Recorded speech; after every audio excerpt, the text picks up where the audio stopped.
come down into turn one, if you're on a set of slick tires, you've got to think, where am I going to brake? Because I've got probably less than 50% of my normal dry weather slick tire braking. So I'm going to have to brake early, but the people that are behind you are going to concertina because they're going to be still hard on it, not realizing that the people at the very front are having to brake that much earlier. And that's my concern, as you get a sort of domino effect of one minor error creating then something which is even more of a problem. I mean, it's not going to be a particular danger, but it could affect the number of cars that would be able to complete the first lap and therefore go on and finish in the race. I know the drivers are all being slightly light-hearted and saying this is what we're going to do and it's going to dry after 2 laps in the case of Nicky Bastion or 4 or 5 laps in the case of Nicolas Jamin. That would be at best, and that's only on a racing line. Yeah. Michael Meadows will start on the second row. He'll have a bit of spray to contend with, and tiptoeing around the first couple of laps for self-preservation will be key. After that, he can start to push as the road dries and gets quicker. Michael Meadows, third in the championship with Raffaele Marciello. They very definitely want some good points out of this weekend. And, it's going to be interesting to see how they fare as we get set for this first 1-hour race. The grid complete. It looks as though the Stuart Lemon car is on the grid, so despite that spin into the barrier, I think he's there. Well, I mean, the team have done a great job. I mean, whether there was damage or not to that corner, it certainly looked to me, because the bodywork detached pretty rapidly, and if you hit something and the rear corner of an Audi is very pronounced, it's each corner is at each corner of the car. Some cars got a little bit more bodywork behind the rear wheel, but in the Audi there's not an awful lot. But fortunately for them, they've decided that the back of the car, the suspension particularly, is not a problem, and they've been able to get the car lined up, which is a great job by the WRT team to turn it around in the limited amount of time available. Absolutely right, and to do it all on the grid, because I don't think the car came back through the pit lane, it went straight to the grid. Now, going a bit further back down the grid is the GRT Lamborghini. Andrea Caldarelli, one of the drivers of car number 19. What are his chances going into this first race? Andrea, now you're starting P6 on the grid. What's your tyre of choice today? We put slicks on, but we're still deciding actually. We still have a couple of minutes to go, so I think Ezekiel wanted to go on wets, but too much sunshine, I think. So we choose for slicks.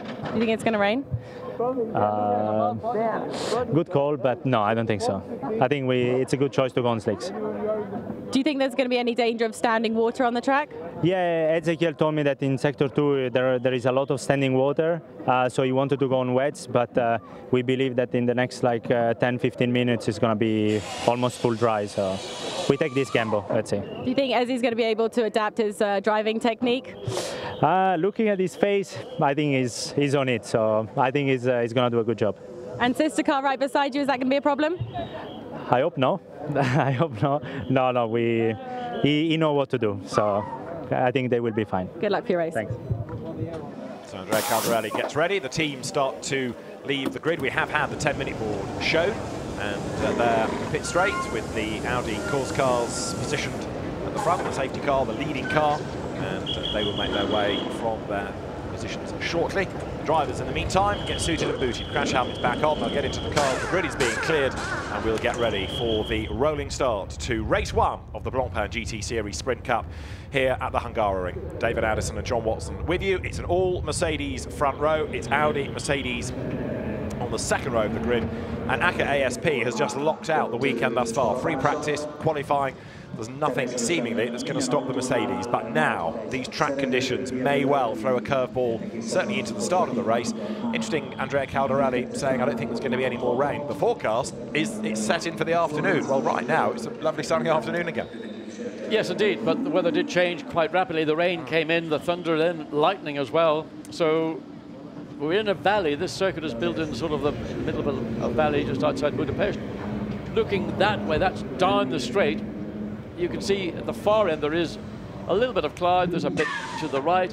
Nothing that would indicate the kind of biblical rain that we had, what 40 minutes ago. So the track, in theory, is only going to get better, but going back to my initial observations, it's on that initial opening lap into turn 1 that the front row drivers have got to be let's call it prudent, to make sure that they don't set off something that will end up with maybe more than 2 or 3 cars getting involved. Well, we're almost ready to go racing, and Christopher Mies is keeping an eye to these conditions because he will do the second stint in the #1 Audi. Alex Riberas will start championship leaders. Christopher, now 2017 looked a very good year for WRT. Is 2018 their year as well? Well, we hope so. Obviously, we are lucky enough to lead the championship right now, sprint and overall. It's looking quite good. Today it's going to be exciting because we obviously had rain before. Now we're starting on slicks like the championship contenders as well.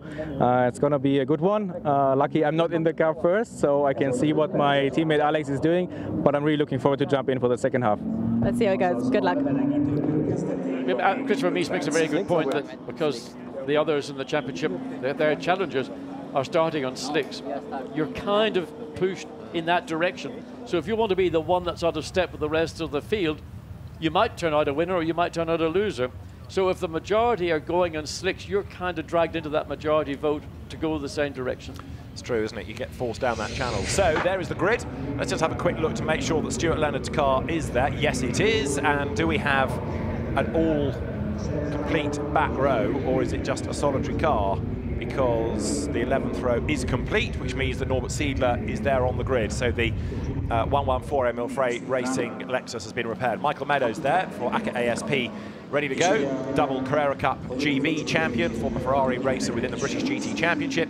Came from single-seaters, Formula BMW in the UK and British Formula 3 Class B many years ago. But Michael Meadows is a very, very rapid peddler, but Raffaele Marciello has kind of taken all the limelight this year, but they've not yet had a win. They keep racking up the points, but they need a win, and so does this car that lines up 5th on the grid. Christian Engelhardt will start, Mirko Bortolotti will take over. Yeah, good job in qualifying by the 63 Lamborghini. They got up to 3rd place at one point, but in the closing moments they dropped back down to the 3rd row of the grid at 5th. And as everybody is sitting there waiting and watching and just praying that nature will take its course and get this racetrack to a dry enough condition. You can see around the car there are patches now of dry racetrack beginning to appear, and that's good news. There's the problem. That is one of the problems, just coming out of turn 7 and into 8, where there is a little bit of water that has yet not cleared sufficiently, and if you hit that with just one of your 4 wheels or 2 of your 4 wheels, you'll end up not dissimilar to what we saw a few minutes ago with Stuart Leonard. At this point in the racetrack, he ran that curve on the exit on the curve coming through turn 11, and that rotated him. Track clearly around the back is looking better than it is on the grid, but that is still fundamentally only 1 car wide coming into turn 12.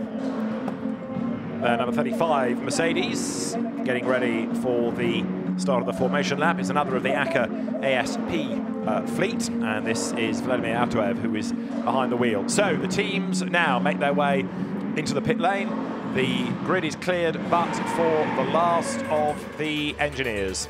And it's time that we had a last walk up the grid and identified who starts where and a look at the liveries, because for pole position it is Nico Bastien in the grey Mercedes, 87 is Nico Jamin alongside, both from the ACA ASP stable. The second row, look left, you'll see the Audi, number 1, started by Alex Riberas. Michael Meadows, yellow and black Mercedes, is alongside. On the third row of the grid, there is the Lamborghini in the hands of Christian Engelhardt, and the sister car, number 19 of Ezequiel Perez Compact, is alongside. Go back a row, row 4, there's yet another of the Mercedes. This is the SMP Racing by ACA ASP car, 35, Vladimir Autoev. And number 2, Dries van Thor will start the car he shares with Will Stevens. Behind them comes the ever-improving Simon Gachet, who's been impressive this year. He shares with Christopher Hasser in the 25 Renault Trucks-backed Audi. And then you've got Christian Kleen, ex-Grand Prix racer, in the number 14 Emil Frey Lexus. On row 6, there's Andrew Watson in the 3Y Technology BMW M6, and alongside him is Zolder winner Stein Schotthorst in the Audi, the Attempto racing car, ahead of the sister car of his brother, Peter Schotthorst, and alongside is the blue Black Falcon Mercedes of the vastly experienced Hubert Haupt to go first, Lukas Stolz to take over. 82 Lamborghini is Loris Hezemans to start, and alongside is the Pro-Am Championship leading car of Piti Birampati and Carlo Van Dam, the Ferrari. Behind them, Adrian Delina starts the black and green Audi. 17 is Stuart Leonard, a long way back. Then the American-based Australian Kenny Harville, and it is Joko Maltrek alongside him in the back row, Neil Stevenart Audi and Norbert Siedler's repaired Lexus, as we get set for this 7th race in the Blancpain GT Series Sprint Cup. The grid is formed, the track is wet, the temperature is going up. It's going to be fascinating to see who pushes and how hard they can push over the first couple of laps. So the last minute ticks down. The officials looking at the watches. We'll get ready to wave the green flag in a moment. Eric Ellery, who drives the leading car, will accelerate away and get everybody into formation behind for this rolling start. Slippy circuit, greasy circuit now. The green flag is waved and the parade lap is underway. What the drivers need to try and do is get as much temperature in these, still wet conditions as is possible, and it's not going to be really much more than they can do running behind the safety car. Their speed's going to be governed by that of the safety car. The other thing, of course, is to try and get as much temperature into your brakes so that when you put your foot in the brakes, you've got some degree of retardation. But as you see, anything that is offline is still thoroughly wet. And I can't imagine everybody's going to line up in line coming into turn 1. It would be against the instinct and nature of a racing driver than anyone that I've ever known anyway. Well, it's going to be interesting to see how treacherous the first couple of laps are. That's the danger for everybody, because as the road starts to dry, then they can push on. Nico Bastien wants to be in the lead, he wants track position, but he's going to be the pioneer on every corner of the first few laps, isn't he? He's the first one to discover where the grip is and how much of that grip there is. The big advantage he will have, though, is he'll have perfect vision, because he'll not be getting any of the spray coming from those cars that he would otherwise be following. So while he is the pathfinder in one respect, and he can control to a degree as well the pace of the field in the opening lap, but he will have clear vision, and that is worth an awful lot, particularly when you've got a field of cars all bunched together to make their way around the opening laps. So the grid scrolls through, the formation lap is underway. The sun is back out, the road is getting dry, the temperature is going up. Nico Bastien, half in jest, saying it feels like Malaysia, but I know what he means, because it is getting ever more humid. The temperature yesterday was stiflingly hot, and it's heading that way despite the fact the road is wet. And the fans, and there are quite a few of them for a Saturday, are in the grandstands looking forward to a great spectacle from these GT cars as they thread their way now through the chicane, coming out of turns 6 and 7, short straights, then the left-hander of 8, you go right at 9. You're constantly changing direction here, aren't you? It's corner after corner after corner. It is a very busy racetrack. It's 4.3 kilometers. It's not a short circuit, but because of the way that, particularly from the end of sector 1 all the way through to end of sector 2, you're turning left, you're turning right, you're gradually picking up speed through, well, from the exit of turn 7 through 8, 9, 10 and 11, gradually they're getting quicker. Then you come down into the stop into turn 12, a 90-degree right-hander. So that then is the end of sector 2, and there we see coming in to turn 12, bits of racetrack looking the light grey is the drying part of the racetrack. So, is Nico Bastien going to be able to fend them off on the run to the first corner? We're about to find out who the really brave drivers are in the wet. Can Alex Riveras gain ground on the run into that first corner from the second row? I'm going to look for the racing driver who's the sensible one, not necessarily the quickest one. Watch this space. This weekend is round 4 in the Sprint Cup. This is our 7th race. Then, of course, we've had 2 at Zolder. We've had 2 at Brands Hatch, 2 at Massano, and so now the Blancpain GT Series Sprint Cup reconvenes. Look at the way the road is drying. The Mercedes, which have been the fastest cars across free practice and qualifying, are at the front of the grid. 1 hour of racing at the Hungaroring is go, and a really good start there by Engelhardt, who dives out from the third row. He's got the lead on the way down towards the first corner. That was either an exemplary start or an anticipatory one, but either way, the Lamborghini has the advantage. Nico Jamin is on the outside line, and he goes deep into the corner. Michael Meadows tries to gain ground on the inside. So far, so good. They've all made it through. But Engelhardt away like a robber's dog. That was a great start. A very good start by everybody. They controlled themselves, but certainly Christian Engelhardt got a real flyer as he went down the outside against the pit wall. But look, there's the problem into turn 2. You have no grip, and there's a falling. This corner folds away from you all the way around it, and then you've got to try and get out of the throttle to make sure over the curve and looking just ahead. Was that Nicolas Jamin and the Mercedes? 4 wheels well and truly off the racetrack. And there, Nico Bastian tries to go around the outside of it. They both go off the road. So does Meadows. They're all off. They can't have the grip. There's also the inviting extra runoff there as Jamin goes deep into turn 5. Nico Bastian will go second. Andrew Watson's got wide of the BMW in the background. Jamin on the outside is still braving it out with Bastian, who goes through on the inside. They touch. Michael Meadows tries to get in on the act as well. Look, there are Mercedes everywhere, and Jamin goes ahead again of Nico Bastian.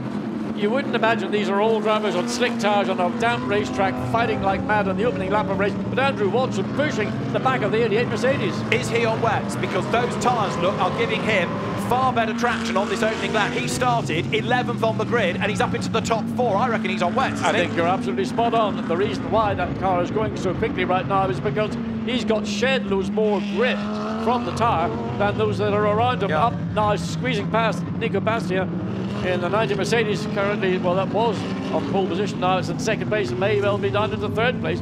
But how much longer will Andrew Watson be able to maintain this pace? Because as the track dries, then he will have those wet weather tyres beginning to deteriorate.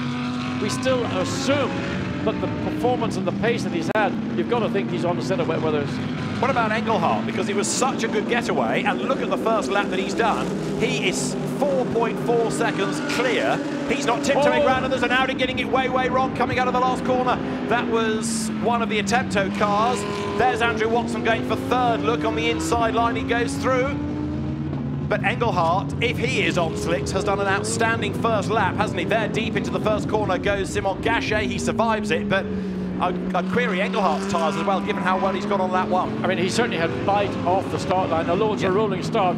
But when you drop the throttle, with the amount of horsepower and torque that these engines have got, you can spin up your rear wheels in spite of traction control as well, spin up the rear wheels. And Engelhardt got massive grip and bite off that start to thrust himself into the lead, 4.4 seconds at the end of one lap.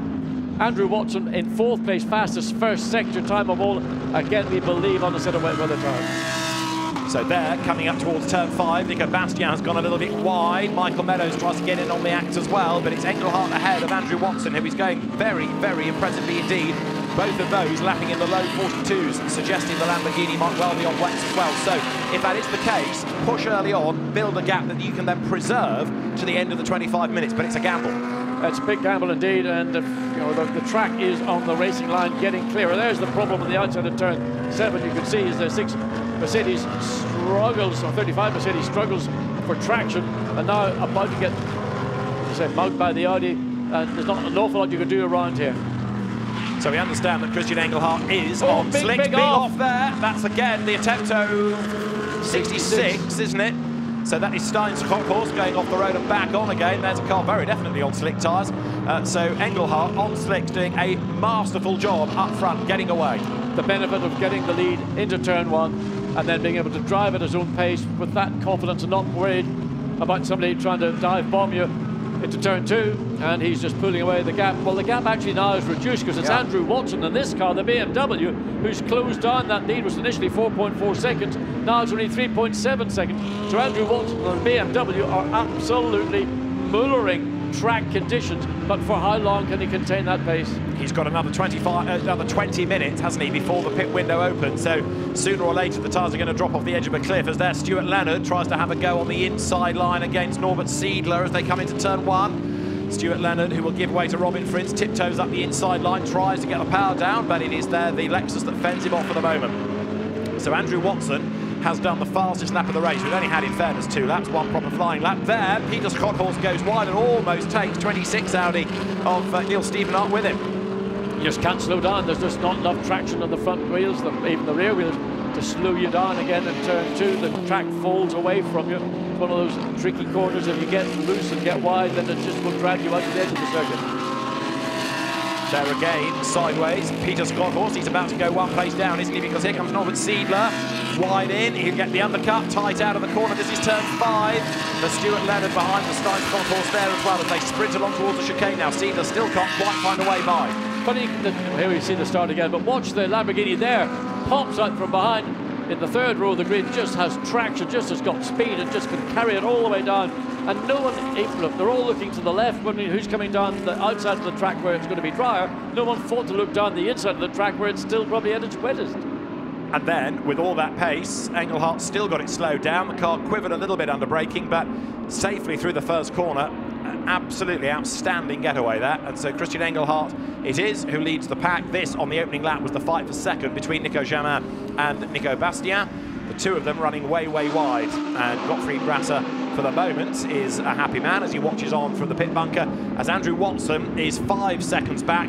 Engelhardt now has done the fastest lap of the race. No, he hasn't, because now the fastest lap is Dries Van Thorp, who is down in 8th place. So Dries Van Thorp, for the first time, getting half a decent run out of his car, because the number 2 Audi had a miserable Friday. They got very little running in practice this morning. They got the mechanical ills sorted out, but they didn't get any time to work on the chassis and get the aerodynamic package sorted. So it's a race of progress during the race. You're on board with Michael Meadows, and you're 5th at the moment. So it is Mercedes 3, 4, 5, but 2 is BMW and 1 is Lamborghini. And right now, Engelhardt is 5 seconds up the road. So from what looked like it was going to be a Mercedes route, the whole thing is turned on its head.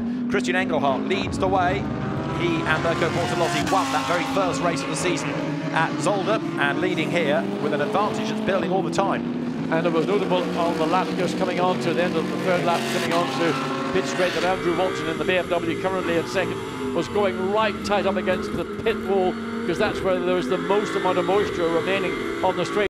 So he will now be beginning to feel the effects of what's happening to those wet weather tyres. As the track gets more and more dry, the tyre will just eventually, the level of grip will just disappear, and he will end up having to make a pit stop.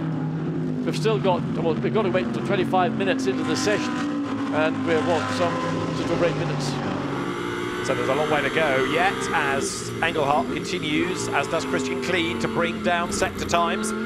Everybody getting quicker, the road is getting drier. Look now how much the track surface has changed in coloration there, coming towards turn 13. We're getting a warning about track limits for 82, and that is the Loris Hezemann's Lamborghini. Now look, Andrew Watson is dropping back. He's lost out to Nico Jamin, who is up into second. Here comes Bastien, here comes Meadows for 3rd and 4th. And Andrew Watson makes the BMW as wide as possible. He's got to go to the wet part of the road as well to keep the tyres cool, but he's on borrowed time now, is he not? Because look, he's lost one place and he's got the rest of them crawling all over him. Meadows is ahead of Bastien, and it won't be long, surely, before he's ahead of the BMW. You're riding with Meadows now. Well, there's 2 against 1, so Andrew Watson, whichever way he looks, he's going to be challenged by the 2 following Mercedes. Michael Meadows on the inside, Andrew Watson looking for the wide line, followed by Nico Bastien, who's trying to go the long way around the outside of Michael Meadows, and I think he's just about done it and succeeded. So Michael Meadows loses a place to Nico Bastien. Delay behind the BMW. Michael goes wide. He's back on the road. The Mercedes coming under attack now, though, from number 1, because Alex Riberas goes through in the Audi. The car that leads the championship, the Sprint Cup Championship, goes through. Fastest man on the circuit, Norbert Siedler, at the moment, down in 16th place. There is the order, the top 20 as they come out of turn 5. So now Engelhardt leads the way from Nico Jamin in 2nd spot. Can that gap come down? You're on board now with Alex Riberas, and he's looking to gain another place, so they hustle on up now towards turns 8 and 9. And everybody now will be cursing Andrew Watson, yes, because they know that they've got the quicker car for track conditions have finally come to them as they go on to the 5th lap. But the pace that BMW's got, Andrew Watson, he's not giving it up because he's there because he chose to start in wet weather tyres. He's going to get past now by Jamin coming into turn 12. The speed of the Mercedes should, but look down the inside, he still is able to use the pace of the BMW to protect himself. And again, 5 cars all backing up behind the BMW into turn 13. He's the cork in the bottle. Round the outside goes Bastien, and the inside goes Meadows. But everywhere they want to be, there's this BMW in the way. 3 wide, look, up the inside Bastien. Round the outside goes Michael Meadows. Brilliant move, he's got back ahead of number 1 Audi. So up into 3rd now is Nico Bastien. 4th is Meadows, and 5th is almost everybody else. Andrew Watson is just ahead as they come over the timing line, but behind him, Dries Van Thorp is up into 6th. Down to 7th has gone Riberas. He's on the inside line. Look at the 2 Audis side by side. Round the outside there goes the white Audi of Simon Gachet. He's got past 1, he's got past 2, he's got past 3. Has he on the outside? Not quite. Andrew Watson doesn't give him much room. And look, Riberas has dropped back now behind Christian Klein. So Riberas is now down to 9th. I mean, it's just, you make your decisions and you point your car where you think you can make room. Dries Van Thorp dives up the inside of Christopher Haase, and he tries to get that position, make it stick. You've got the Lexus directly behind. You got on board with Alex Riberas. And when you've got so many cars all jockeying for one bit of the racetrack, you make your move and you can get it right. You can be wrong-footed and think, unfortunately for Alex Riberas, he got wrong-footed at the wrong time. Isn't rain a great thing, though, for motor racing? Because predictability. Exactly. What was being predicted after qualifying was there. Andrew Watson goes wide and loses out now to Dries Van Poel for 5th place. After he got pole position, Nico Bastian said, very important that, because he just can't overtake round here. And in contrast, as Watson goes wide, thanks to the rain and different tyre choices, we are having a brilliant battle up front.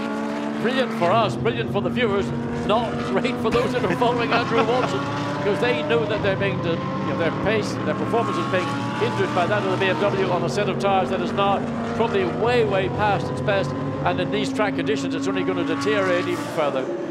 There is Bas Linders looking on in the pit garages. Andrew Watson's now also being given a driving standards flag for disrespecting track limits at turn 4. That's the least of his problems. He's just trying to keep the car on the road with a set of tyres that are now not fit for the conditions. He's lost another place there, look, because round the outside of him goes the charging Simon Gachet.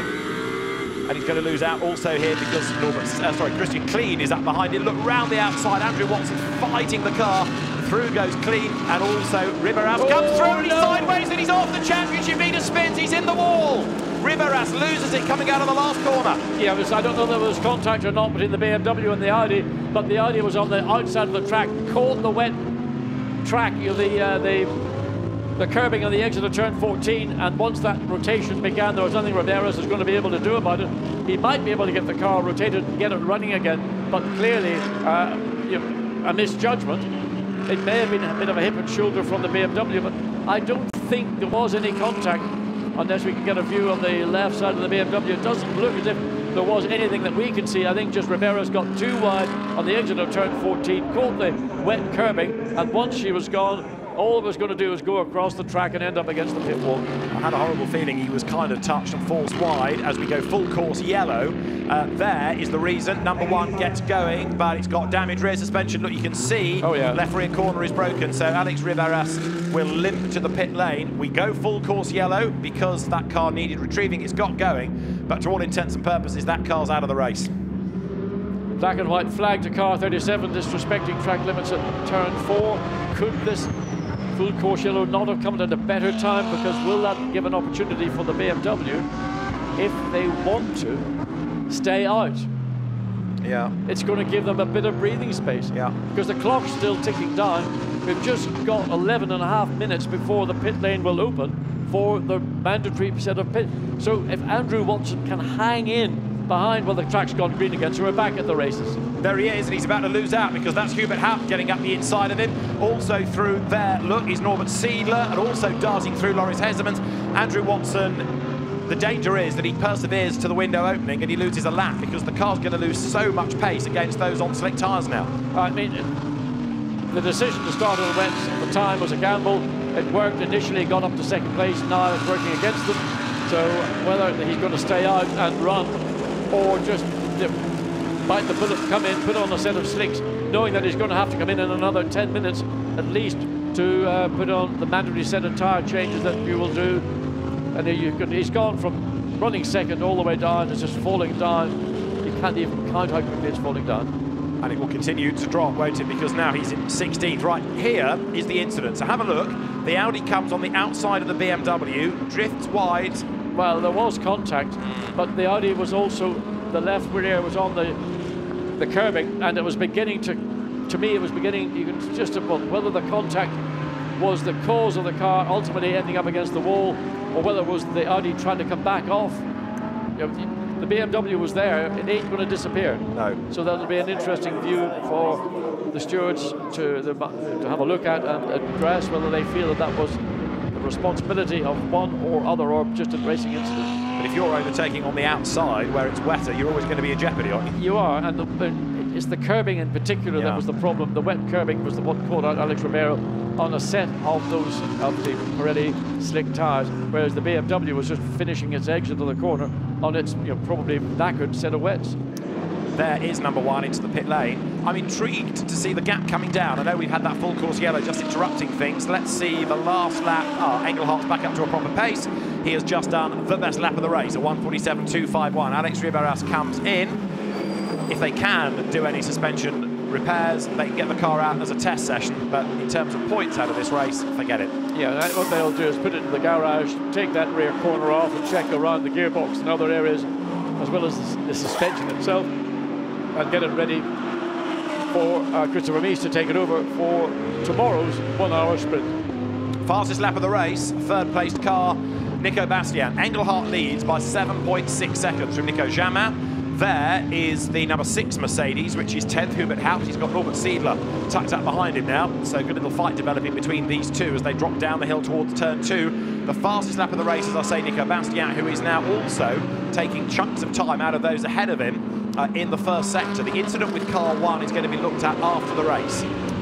Yes, and I think they need to get both drivers in and have their view of what happened and look at it and look at it and look at it. But when you're going around the outside and the track has been wet in the curves, or as wet as they would have been on the exit of turn 14, and you ride the curve, whether there was an assist from the BMW before or it came as a consequence of the Audi coming back across the track, that's something for the race stewards to look at in greater detail. They've got other camera angles and views that they can examine before they will make a judgment.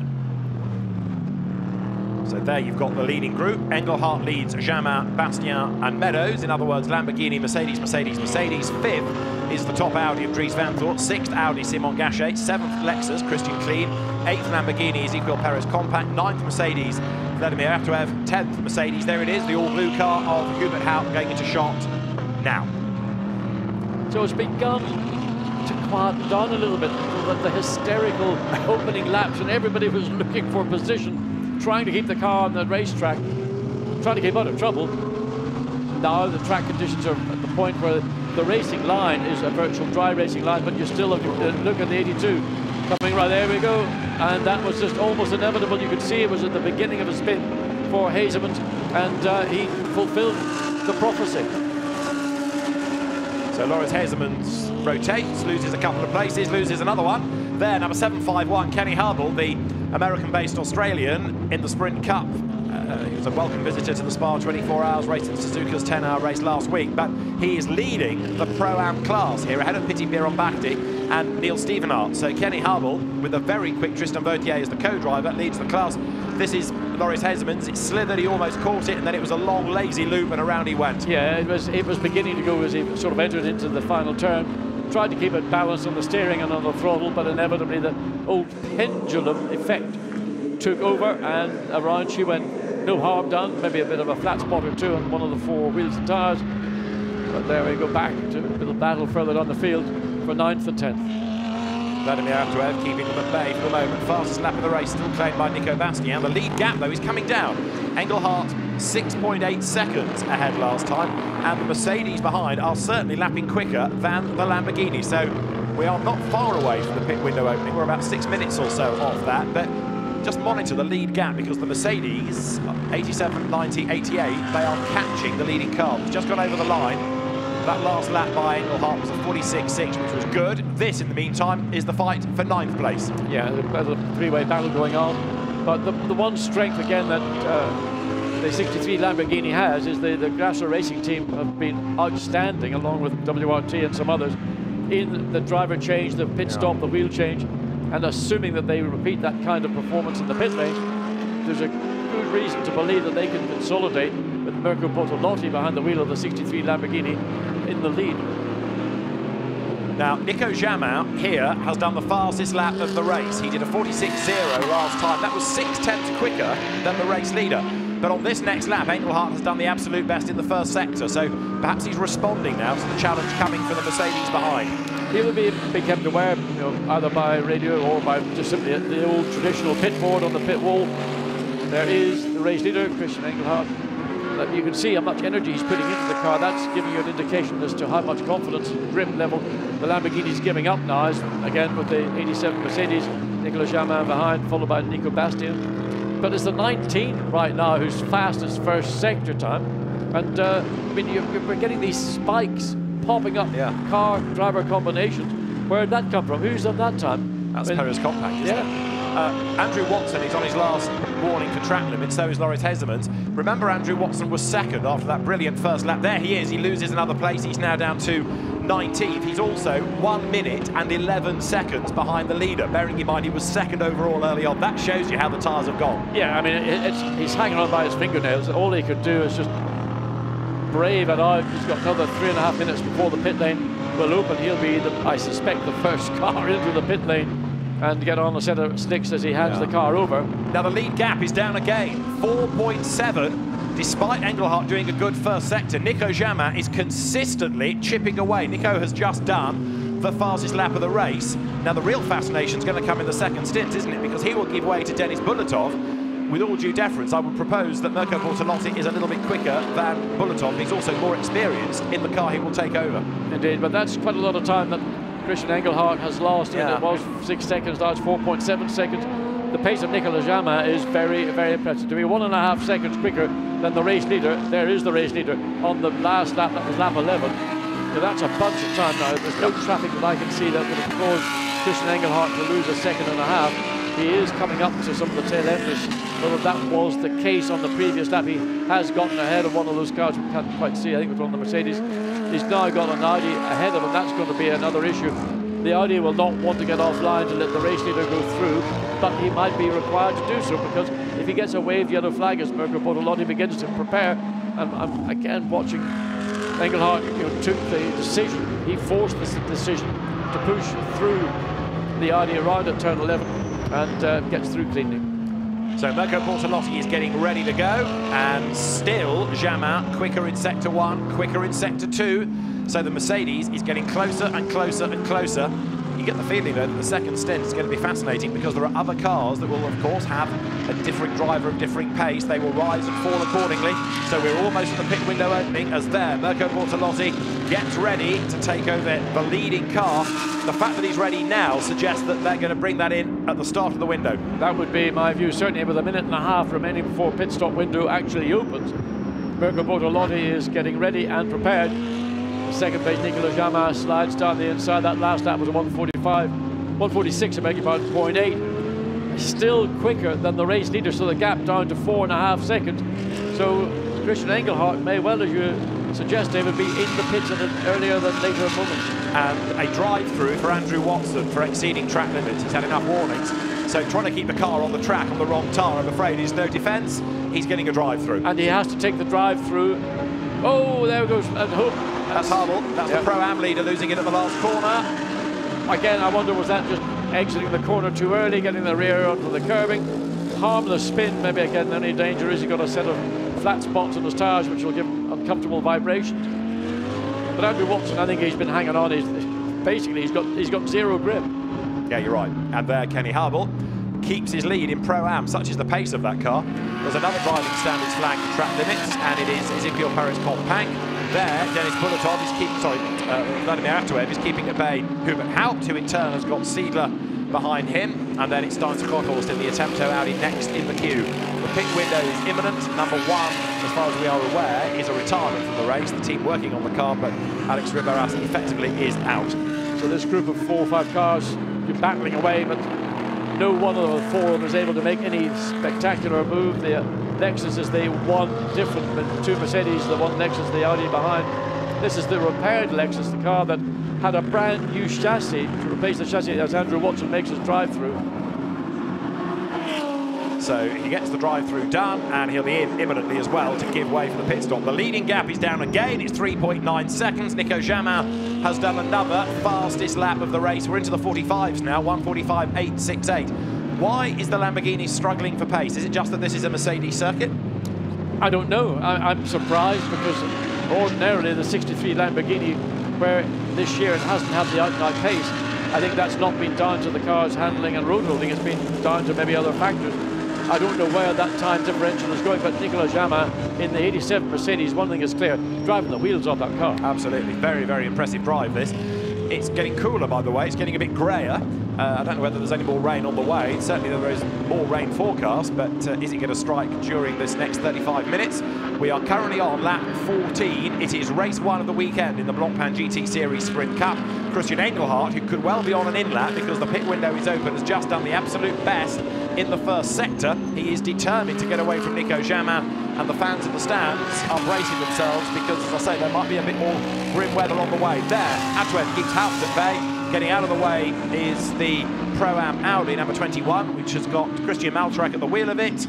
And look at this, Hubert Haupt in the middle of this sandwich. He's trying to attack Antwerp and keep at bay the Lexus of Norbert Siebler. Norbert Siebler, I think, is getting a little bit impatient because he's been sat behind these two Mercedes pretty much since the lights went out. Now the racetrack maybe coming to the Lexus.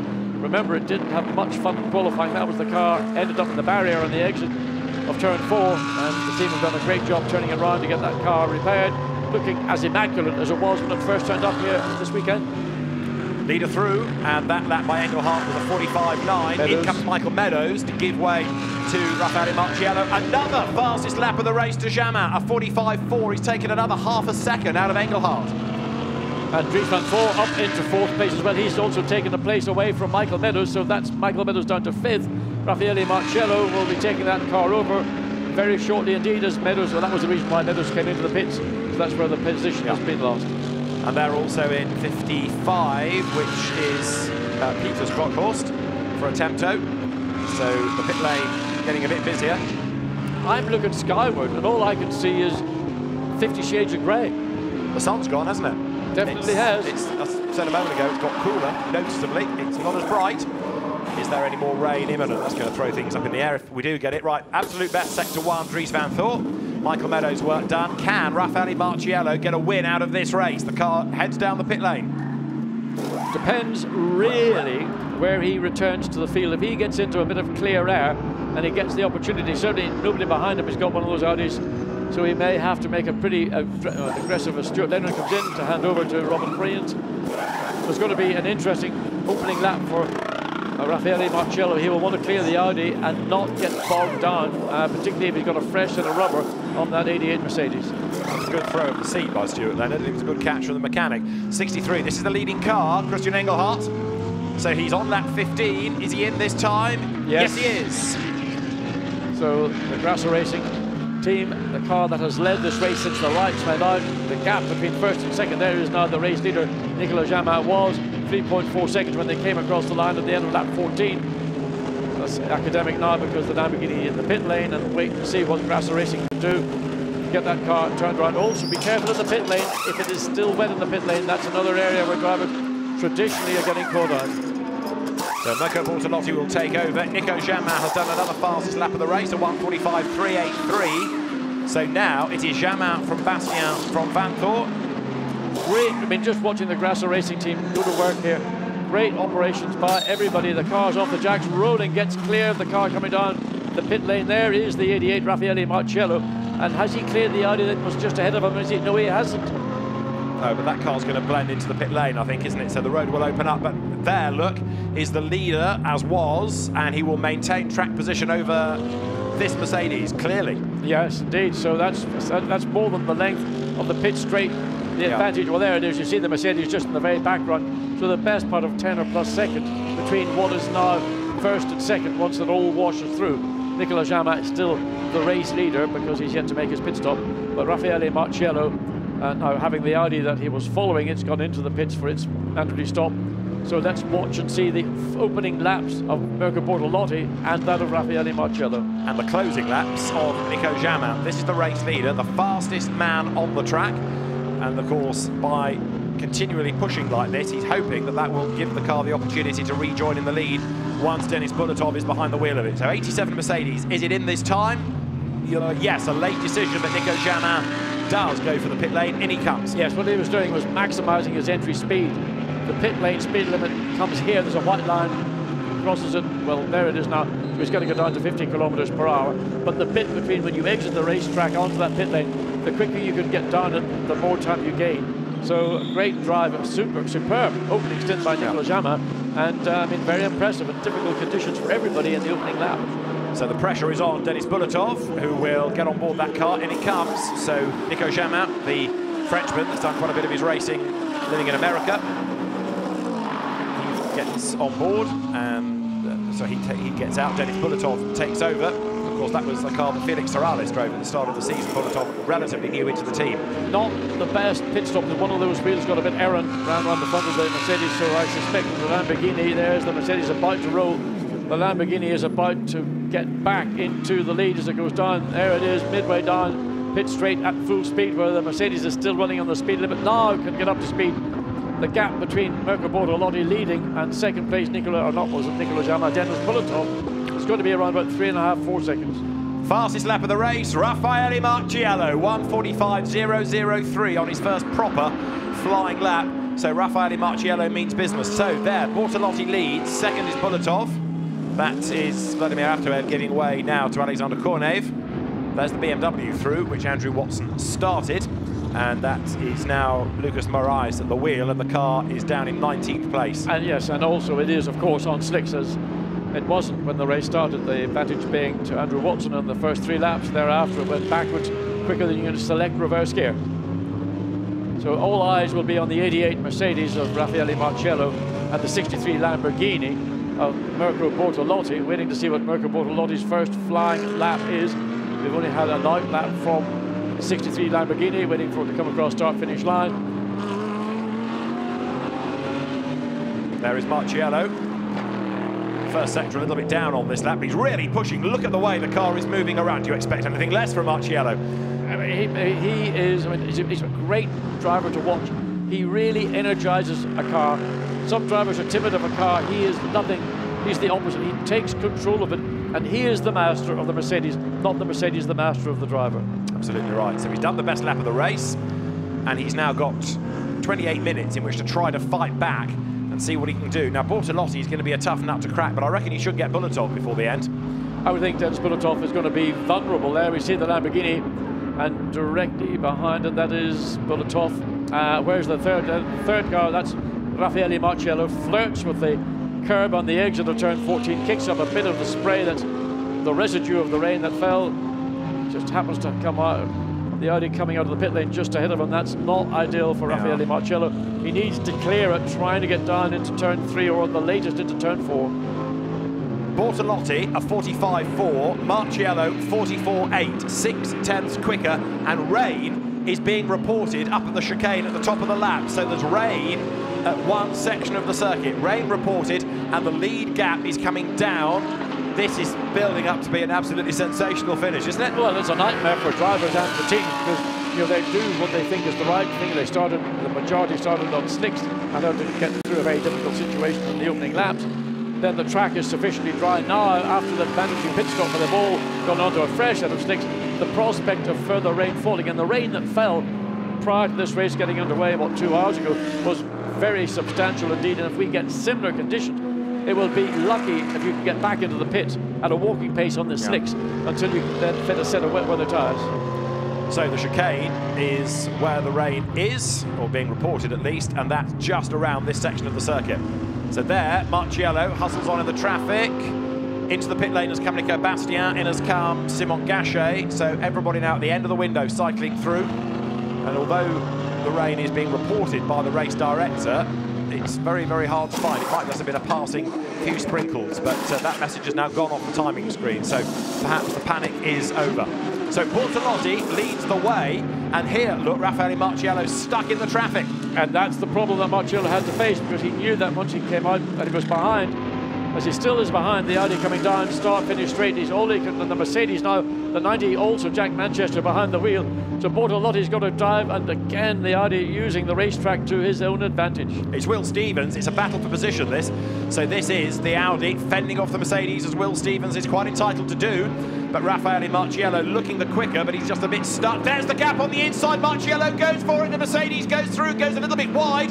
The Audi, Will Stevens, the ex-Grand Prix driver at the wheel, tries to fight back, but Raffaele Marciello is through. When you saw that yellow nose pointing way into the turn 2, the apex, but didn't even make the apex, he only got the entry, but he barged his way through. I mean, barged by the fact that he didn't have any contact, but he just force of presence or whatever state of mind or whatever he is in. He said, I'm going to pass you, Will Stevens, and don't resist me. Yeah, make your own arrangements, coming through. So, while that's been going on, Bortolotti, who leads the way, is doing absolute best in the sectors. In second place is Bulletov, and then third is going to be Jack Manchester. And there he is, look, already on his outlap, reeled in by Marciello. So this is going to change in a moment for third place. Yeah, I mean, there's no argument about who's the quicker of the two drivers. in the 88 and the 98 Mercedes. Jack Manchester still young, learning his craft. And of course, you would like to think that there'd be a little bit of cooperation between teammates, that they think, well, the smart thing is not to hold up potential race winner with a car that, while it was outstanding with Nico Bastia, it is not going to have the same level of performance at this point with Jack Manchester. So Mirko Bortolotti through. He's just lapped to the 45s. Where is the second place Mercedes of Nico Jamin? Now Dennis Bulatov. It will go across the line 7.4 seconds back. Third, fourth will be Marciello, and then Manchester. So Raffaele Marciello has got to make up 13.4 seconds. He's not going to do that, is he? Well, 24 minutes. I mean, traffic is the only thing that might be a factor. Of course, if it does suddenly become a very wet racetrack, that changes everything. But the reality is, you think that Mirko Bortolotti's got enough in hand, with enough experience, certainly, to be able to use what advantage that he has over the 88 Mercedes to keep the lead until the flag. Now, Jack Manchester here is keeping Will Stevens at bay for the moment, 4th and 5th. There's a drive-through penalty for the Caldarelli compact Lamborghini for track limit abuse at this next corner that you're looking at, turn 4. There is Jack Manchester. He goes through that left-hander with Will Stevens tucked up behind him now. It's the car that gets the penalty, not the driver. So poor Andrea Caldarelli, you can almost feel sorry for him. If he may have transgressed once, but the car has done it maybe 3 or 4 times, and he's the one that cops the penalty. Christopher Hasse, having taken over from Simon Gachet in the 25 Santaloc Audi, has just done the absolute best first sector. So he's also trying to get back into the hunt. He's chasing after this car, number 2, Will Stevens, who runs in 5th place at the moment. So there, look, you've got the Audi on the back of the Jack Manchester Mercedes. One of the Silver Cup cars is number 90, but that's being led at the moment by 87, Jamin and Bulatov. So Jack Manchester here doing a very good job, isn't he? Yes. Under pressure. And fairness, he maybe not at the pace of Nico Bastian, but he is doing a good job on merit, because he's not giving Will Stevens and the number 2 Audi any opportunity whatsoever to get a nose up the inside or to try and do something to take that position away, which one would have assumed, if you look at the relative skills or experience of both drivers, it ought to have happened maybe a lap or so earlier. Bortolotti of 45.2, Marciello 44.6. That's good. It's another chunk of time. It's down to 12.7 seconds. That's a quick lap from... Will Stevens goes down the inside. Jack Manchester really, well, he's going to make the undercut. Can he get...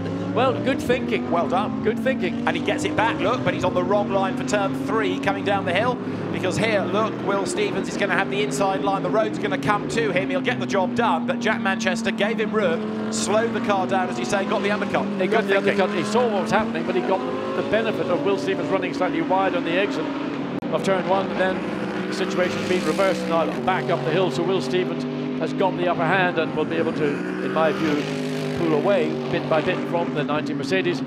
But interesting, Jack Manchester, much less experienced than Will Stevens. Oh, damage to the right rear. That's an Attempto Audi, and it's which one? It's 55, which has now been taken over by Pierre Caffer. A bit of contact there, I suspect. And it's gone, that little bit of bodywork. Maybe it's just the bodywork was such a fine touch to the rear body, but anyway, further down the field in 13th position. Marciello has taken 6/10 out of Bortolotti in the middle sector alone. This is where the contact occurred. Yeah, a little rub, isn't it, from Caldarelli? Well, gentle hands. So, a bit of a kiss between the two there. There's the leading car coming over the line. Mirko Bortolotti it is, up front. Maintaining the gap. I mean, I'm talking about sector times, I'm talking about gaps coming down, but Bortolotti's a very savvy campaigner. He knows exactly how hard he has to push. He can win by 1,000th as long as he wins. Yes, and I mean, his battle, obviously, that we're thinking about where the 88 Mercedes is, but actually it's this car. It's in second place, driven very well indeed by Dennis Bulatov. Yeah. He is only 6.8 seconds behind, probably less likely to threaten than the third place, but it's a much bigger task. Still at 12.1 seconds gap between first and third, and with 20 minutes remaining, every lap goes by. If the gap isn't reducing significantly now, it's going to be tough. Hasse versus Manchester. Jack Manchester hangs onto the place just, and look at Christopher Hasse snapping at his heels, one side and then the other.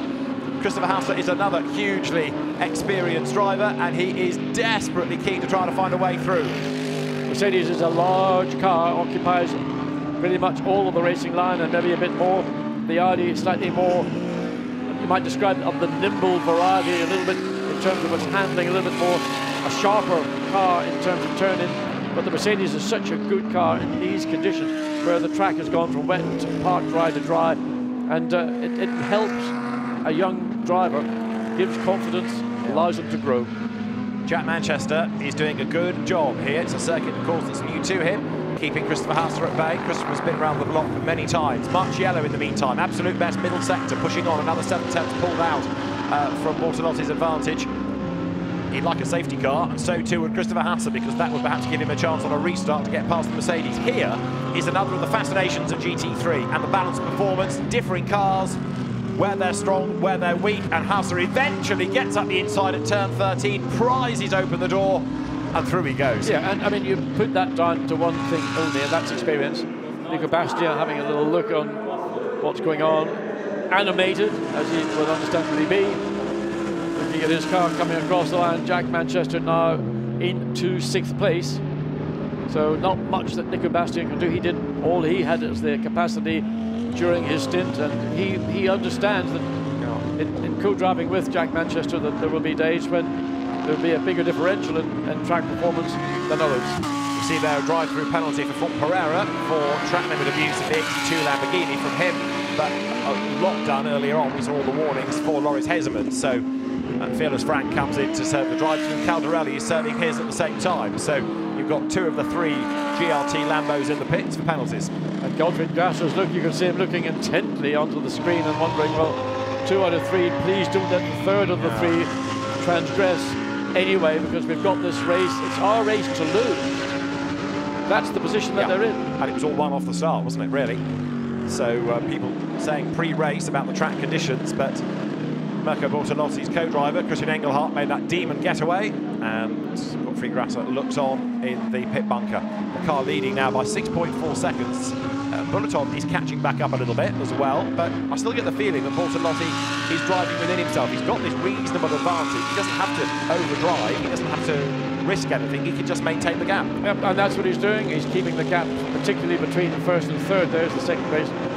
Dennis Bulletov coming across. That gap was 6 seconds the last time around, still 6 seconds between 1st and 2nd. The gap between 1st and 3rd is down to 10 seconds. So a little bit of progress coming from Raffaele Marciello in the place, but you know, again, clock ticking down, just 17 minutes remaining and 10 seconds. It's almost, you know, you're looking slightly less than 10 a second a lap, but there are lots of factors that still could play out. Whether it is one of those factors that's still unpredictable. Just a little slide from Marciello as he came into turn 2. Needs to be careful not to maybe use the tyre too aggressively and then consequently find that the deterioration in grip levels are beginning to have an effect on his overall performance. Keep an eye on what Marciello is doing on these laps. Last lap was a 144.7. His best is a 144.6. So it's pretty consistent lapping from the Italian. Runs wide there coming out of turn 5. Andrea Caldarelli is being given the driving standards flag now. Number 19 Lamborghini on board with Marciello, and he's up the curb. The car started by Michael Meadows. He's 10.5 seconds back now, so he's gained, what, 5 seconds since the start of the stint. He is absolutely storming. Can he get there in time? He certainly ought to be up with Bulletov by the very end, but I think that Bortolotti is out of reach. Now here, Will Stevens, 4th. Christopher Haase, 5th. The 2 Audis as one. They are so close. You've got this 8-wheeled R8. Yes, the number 2 Audi, of course, had a very restricted practice on Friday, so they kind of catch up with car setup, whereas the 25 ran flawlessly all the way through Friday and gave that team all the information they need. So Will Stevens having to battle. Also, as Will pointed out this morning, have been doing some LMP2 racing, lightweight, high downforce cars. As Haase looks up the inside, Will Stevens takes his line, holds his line, doesn't offer the opportunity. Christopher Haase would have read that and was able to get out of the throttle and avoid any contact. So Haase hangs on to the place. Now, the lead gap is down by another second. It's down to 9.5. Marciello, another fastest lap of the race. 4th and 5th come through. It's still Will Stevens ahead of Christopher Haase as they go down towards turn 1. In 6th spot behind is Jack Manchester, hanging on to 2nd in the Silver Cup. And look, the 2 Audis as one. Again, up the inside of the curve goes Haase. It was a late effort, and Will Stevens slams the door in his face. Yeah, he had to really take the avoiding action of using the curb to avoid contact with the number 2 Audi. And of course, the curbing is still a little bit on the damp side. Well, there, you can see just how hot it is when one of these cars, when you get out, you're really soaking. But Christopher Haase here again watching into turn 1, looks up the inside, but the door is closing, not slam closed, but just gradually closing. And that forced Haase to use the curbing on the inside, and of course he had then to wait before he could get back onto the throttle as they come through turn 5. The Santalot team looks on, frustrated here that Will Stevens is still in the way. WRT pleased that he's hanging on to 4th place. So, same type of car, 2 different teams, 2 different emotions. We are currently 14 minutes away from the end of the race. The leading gap is going up slightly, and the gap second to third coming down slightly. So we're not done yet. There's still quite a bit to play out of this. 4th and 5th together still. Yeah, and the problem for Christopher Haase is his pace is being dictated by the pace of Will Stevens. He's lost the momentum that drew him up to the back of the number 2 Audi, and he's sitting there and he can do nothing other than take a big punt up the inside and hopefully catch Will Stevens out. But in terms of the pace of the number 2 and the number 25, they're virtually identical. I'll turn 14 to complete the 25th lap. And again, Will Stevens able to pull away sufficiently on this 600-meter or so straight. Haase again looks, but Will Stevens good on the brakes, able to brake late and keep the car in control, and Christopher Haase stuck there. Maybe we'll have a little look into turn 2. Will Stevens will go defensive on the inside. Haase goes to the outside. Will he attempt the long way around? Can't really do that, and he's not close enough up the inside to try and make the undercut. Try and do the same on the exit of turn 3 and get a run up the hill into turn 4. Turn 4, not a great pace to try and pass. It's a one-line corner. Stevens a little bit wider. Haase tries to get the momentum, but the gap disappears on the inside at turn 5. Incidentally, we saw early on number 1 Audi out of the race. 17, Robin Fritz has pitted into retirement as well. So Stuart Leonard, the co-driver, second in the championship, is out of the race, and the championship leaders are out of the race. It's not been a good race for WRT. There is 17, so significantly, Stuart Leonard out, and the Riveras Mees car out. The championship's going to be very intriguing after this.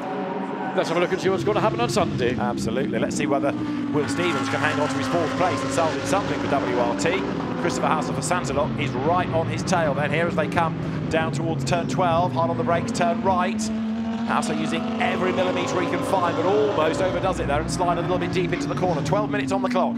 Well, of course, he's also getting the downside of running close to another car. The aerodynamic wash will be taking a little bit of the aero from the front of the 25 Audi, which again inhibits your ability to stick close. And you can see coming through turn 14, he has dropped back, maybe because he realizes I need to just regroup. Also, temperatures, oil, water temperatures, you've got to keep an eye on those. They all run at a critically high level, and if you start going above that, then you've got presets that start sending out signals on your dash. So there is the fight for 4th. Sun's coming back out again now, so that threat of rain is dissipating quickly. Into the top 6 has gone Albert Costa now in the Lexus 14 at the expense of Jack Manchester's number 90 Mercedes. But Christopher Haase, and John made the point a lap or so ago, stuck now, his pace being dictated by the car ahead. There is the leader. 1st to 3rd is down to 8 seconds, nearly halved. 1st to 2nd is 5.6. There, look, is Marciello. He is still throwing everything at this. And you can see just the speed of Marciello coming out of turn 5, 6. Just he is carrying more speed at that part of the racetrack than either the race-leading Lamborghini or the 2nd place Mercedes of Dennis Bulletov. And that's what Raffaello and Marciello brings to the ASP team. He brings just raw pace, speed, and I mean, above all, commitment. Now, Will Stevens, with years of experience of single-seaters up to Formula 1 before he came into GTs and sports prototype racing, he's hanging on to that 4th place. And Christopher Haase, who has been part of the Audi fabric in GT3 racing for, what, getting on for a decade now, right there behind him, still looking for a way by. Down they come, through the right at turn 12, so Bortolotti is remaining in the lead of the race by 5 seconds.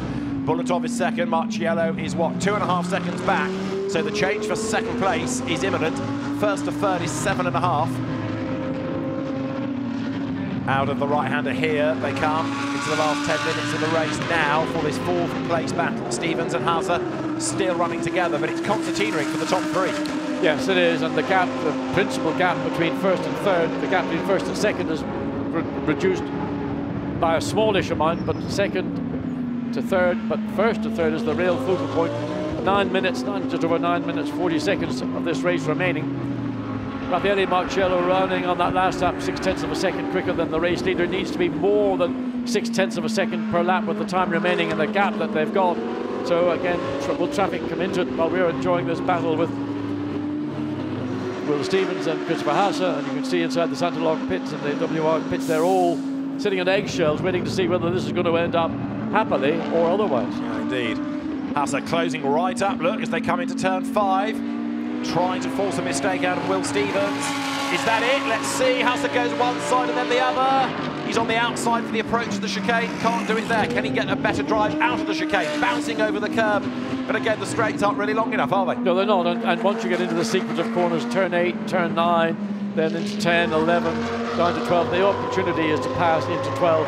But because you're going through a sequence of rights and lefts, particularly through the quicker of them, turn 11, which is where they are now, so the gap is sufficient in favour of Will Stevens to consolidate his position, and that's 4th and 5th place battling. Trying to do it in the turn 13, have a sniff down the inside, throw it down the inside, take a punt, whatever expression you care to use. But Christopher Haase recognises they can't do it. Body work in turn 1. Now whose car? Oh, it's just somebody obviously didn't see it. No, quite. That's Dennis Bulletov. Bulletov going over it. Bulletov has got Marcello virtually on his tail now. First to third is 6.9 seconds, 8 minutes to go. There's the fight for 4th. Stevens over the line, Haase behind him as they go down towards turn 1. Can Christopher Haase make his move? He goes to the outside. He wants to try to get the undercut if he can. Is this it? Is this it? Yes, it is. He's at the curb. The road will come to him in the kink, but he's on the outside line for the next corner. He's got to get the job done, and he does. He moves right across on Will Stevens. Very, very well-earned position there. Yes, that was a lot of hard work for Christopher Haase. It took a long, long time. Finally, when he saw his opportunity, basically that all started as they came into turn 1 and concluded on the exit of turn 1. Well thought out overtake by Christopher Haase. Will Stevens fought valiantly to retain his 4th position, but the inevitable did happen. Here you go again. Wide in, gets the car slowed, goes for the gap, up the curb, nails it. And you see, he's harder on the throttle going up the inside than Will Stevens is able to do on the outside. He's having to wait, and then he's able to get back onto the throttle. So Simon Gachet and Christopher Haase up into 4th place. And look, the gap has opened up straight away. Yeah, and you can see the back of Will Stevens already there, stepping out of line, coming through turn 7. So he's probably been having to deal with a car that really hasn't got the pace of the 25 that's just taken the lead. There is our race leader coming across the line at the end of lap 29. So Mirko Bortolotti lapping in the 45s. There is Bulletov, who's 2 seconds up on Marcello. First to third is 6.5 seconds, 6.5 minutes, give or take now, still to go. So Marcello on the Marcello, and I don't imagine he's going to get too much resistance from Dennis Bulletov. They are sister teams, team cars. So Dennis Bulletov, that 2-second advantage he has over this driver in the yellow 88 Mercedes. 6 minutes remaining. And a yellow flag will be out somewhere because car 37 has stopped. That's the BMW up at turn 8.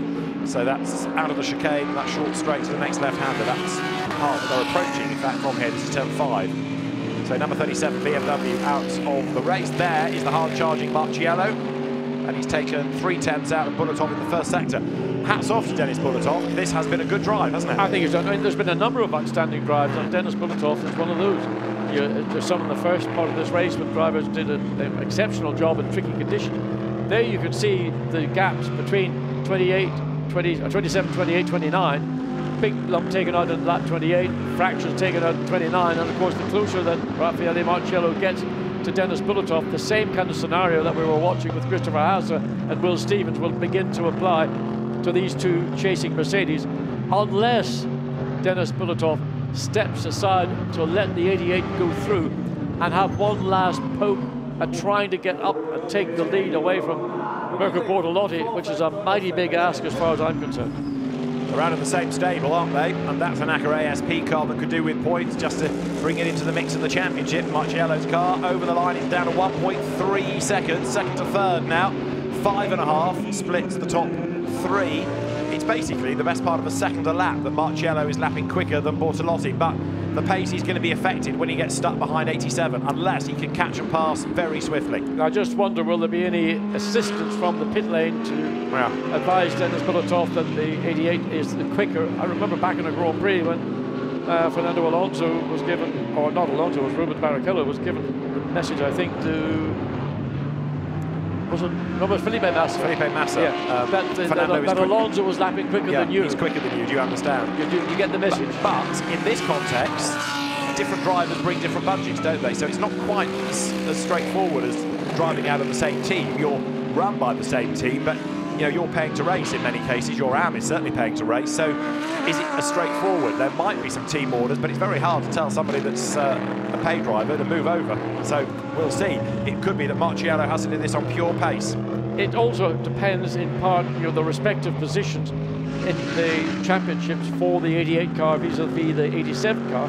And if it's possible for the 88 car to achieve more in the championship, then I would assume that at some point during a driver briefing or when these agreements are all agreed that there would be caveats where, look at Gottfried Grasser, he's not quite yet celebrating, but you know, it's close. It's close. He's got 3 minutes and 30 seconds of this race remaining, and the gap between first and second is 4.2 seconds. First to third, 5.5 seconds. Good reason for Gottfried Grasser to look almost relieved.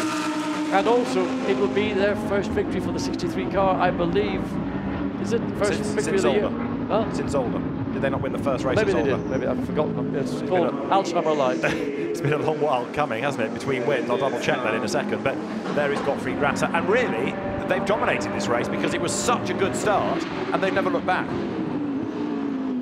Well, great job by Christian Engelhardt to take that lead. I mean, an amazing start from the third row of the grid, just pass everybody down, almost taking the paint off the Lamborghini down the pit wall to get the lead and do it, you know, on the wettest part of that racetrack on a set of slick tyres. There is the second place, Dennis Bulletov charging. The third place, even more of a charge on board once again with Raffaele Marciello through turn 5. Mercedes, such a nice balanced car. I mean, it really does work with the driver. Other cars have got equal lap time potential, but it's probably a little bit more of a difficult task just to get that performance out of the car. So Bortolotti and Engelhardt, they did win at the start of the season at Zolder. They look as though they're going to win here because although the gap has been coming down, they've got enough in hand. And Raffaele Marciello, once again, mightily impressive the way that he has thrown everything at this, but he's still not quite caught up to Bulletov. Now, are we going to get 2 more laps or 1 more lap out of this? A flying lap is a 1:45. It's going to be the last lap, isn't it, this time? The race leader is about to emerge from turn 14 up towards the line. Oh, he spun, Bulletov has spun! Out of second place goes the Mercedes. Nico Jamin suddenly gets hit by a hammer blow. That second place disappears. That answers your team orders question. There certainly was none. It's down to a mistake. I mean, simply, you know, well, I don't know what to say. I mean, it was so unexpected. Bulletov had been doing such a good job. Maybe just a little bit wide and caught some of the detritus on the outside of the corner, and that just caused the car to spin. It went so quickly, probably no chance whatsoever of doing much about it. And what a gift it was for Raffaele Marciello, who's still 4.5 seconds on the final lap. He ain't going to find that time other than something unforeseen, unspoken is going to happen to the 63 Lamborghini, and that would be an act of God. Well, there is the recovering Dennis Bulletov. He's still third. He's lost 1 place, but Mercedes flags fly because it is Marciello chasing the Lamborghini. There is Mirko Bortolotti. He leads the way. We are on the last lap of the race. 4.5 seconds the margin. He's safe, and here is how Marciello saw that spin. Just turns in, and then it, I mean, hard to tell what, maybe the car had looked reasonably balanced, entering in the corner and just slightly tail up, and then a rotation and off she went. Nicolas Jamin, absolutely unbelieving of what he's seen. Okay, you've lost 1 position. You may well have lost that position, Nicolas, had it been a battle to the end between the 88 and the 87 Mercedes. But there is our race leader. So Gottfried Grasser starts to breathe a little bit more easily now because the car is nearly home. This is turn 12. Christian Engelhardt made a demon start. We did wonder at the time whether it was really good or whether it's a little bit of an anticipatory start. Well, it was never investigated as far as the officials were concerned. It was an absolutely dead set great start. It was a brilliant first lap, a great opening stint by Engelhardt, And a very impressive second stint by Mirko Bortolotti. Mirko Bortolotti and Christian Engelhardt win at the Hungaroring in race 1 of the Blancpain GT Series Sprint Cup. That has dominated the race. It wins by 4.7 seconds from Raffaele Marciello and Michael Meadows. Nicolas Jamin and Denis Bulletov take third. Some very impressive drives on display up and down the pit lane here. But for the GLT Granta Racing team, it is a win and an excellent job done by Engelhardt and Bortolotti. What about this? Simon Gachet and Christopher Haase, 4th. 5th should be Will Stevens, but look at how much time he's lost. Having lost the place to Haase, he comes through behind him with the margin being 2 seconds, goes through, and then for 6th it's Albert Costa. Sorry, Will Stevens, I should say, 5.9 seconds back, 2 ahead of Albert Costa. 7th, Jack Manchester. 8th is Alexander Kornev. For 9th place, number 6, Lucas Stoltz, Mercedes, and the top 10 should be rounded out by Kelvin van der Linde's Attempto Audi. Well, in the conditions, certainly to begin with, we had some great racing. The tyre choice of Andrew Watson and the BMW squad, the 3Y Technology crew, that certainly affected the early few laps. In the end, that car a retirement, but significantly for the championship, Stuart Leonard a retirement, and the number 1 Audi of Alex Riberas and Christopher Mies a retirement as well. So there, up towards the line comes Ricardo Feller in the car that he shares with Adrian Delina. Behind him is Tristan Vautier to win Pro-Am, Tristan Vautier and Kenny Harbel, so a great job done by them. There is the 2nd place Pro-Am car, Carlo Van Dam brings Piti Bieronbachti's Singer Beer Ferrari over the line, and then for 3rd, Marcus Winkelhock and Neil Stevenart's Audi. Well, as ever, John, some excellent racing. Yes, the Lamborghini rather dominated, but that doesn't really tell you the whole story, does it? No, the story was really about the rain that had fallen prior to this race getting underway and the track conditions everybody had to deal with. But it was the 63 Lamborghini that really shaded everybody into turn 1. Great, I mean, entrepreneurial, I might say, start by Christian Engelhardt. Yeah. Took the lead, and that car never lost the lead from the minute the lights went out to the flag fell. And a great job by the Grasa Racing team in turning around. The driver changed the wheels, getting it back out in the lead. What was the quickest car in the race? Well, the quickest car didn't win the race. The quickest car was Raffaele Marciello, the 88 Mercedes-Benz. That's the rub of the green, in particular when you've got unpredictable conditions, and it's all the better for it. Although the flags fluttered from the marshals, let's have a look at the results then of race 1 here in Budapest at the Hungaroring. A win for the Lamborghini in the hands of Mirko Bortolotti and Christian Engelhardt, ahead of Michael Meadows and Raffaele Marciello, and then Nicolas Jamin and Denis Bulletov coming home 3rd. Off the podium, Simon Gachet and Christopher Haase 4th, but they are ahead of Will Stevens and Dries Van Thor's Audi. Then the Lexus of Christian Klein and Albert Costa, from Nico Bastien and Jack Manchester. Atu Evan Kornev 8th, Hauptmann Stoltz 9th, and Scott Horst and Van der Linde are 10th. Norbert Siedler 11th from the back with Marcus Pauteler ahead of Peter Scott-Horst and Pierre Caffer in 12th. 13th after a drive-through, Loris Hezemans and Franck Pereira. They had a spin as well, don't forget. Adrian Delina and Ricardo Feller 14th from Kenny Harbel and Tristan Vautier, the Pro-Am winners from another of the penalised cars, Perez Compact and Caldarelli's Lamborghini. That in turn ahead of Piti Bieronbachti and Carlo Van Dam. They are 2nd in Pro-Am ahead of Neil Stevenart and Marcus Winkelhock with the Malterex 19th and Andrew Watson's BMW a retirement. So also was the Fritz Leonard Audi and the Riberas and Mies Audi. So 2 significant cars in the championship not getting to the end, and a good haul of points in contrast for Mirko Bortolotti and Christian Engelhardt. That has done them a lot of good in the championship, and a delighted Mirko Bortolotti is greeted by Christian Engelhardt. Thumbs up, smiles all round. Winners here in Hungary. And you know the good news? They start on the 2nd row of the grid for tomorrow's 2nd sprint race. They'll be happy people tonight. Might even be even happier when it comes to the end of that 1 hour race on Sunday. And the forecast for tomorrow is dry all day, so that perhaps takes some of the sting out of the imponderables. There is Giorgio Sana in the white shirt, the head of Lamborghini Squadron Corsa, the motorsport arm of Lamborghini, former racer himself, and somebody that's put a lot of effort into the Super Trofeo 1-Mate Championship, but also to support this GT3 programme, and it's being rewarded. But the fly in the ointment for the Lamborghini, the 63, the winner here this afternoon is, who's on pole position? It's the 88 Mercedes-Benz of Michael Meadows and Raffaele Marciello. So maybe there'll be a lot of exhaust fumes from the Mercedes getting into the Lamborghini cockpit into turn 1 on this 1 hour race on Sunday afternoon. Well, an excellent drive by Christian Engelhardt in those greasy conditions to begin with. And another 2nd place for Marciello and Meadows, and third, the best of the year for Denis Bulletov and Nicolas Jamin.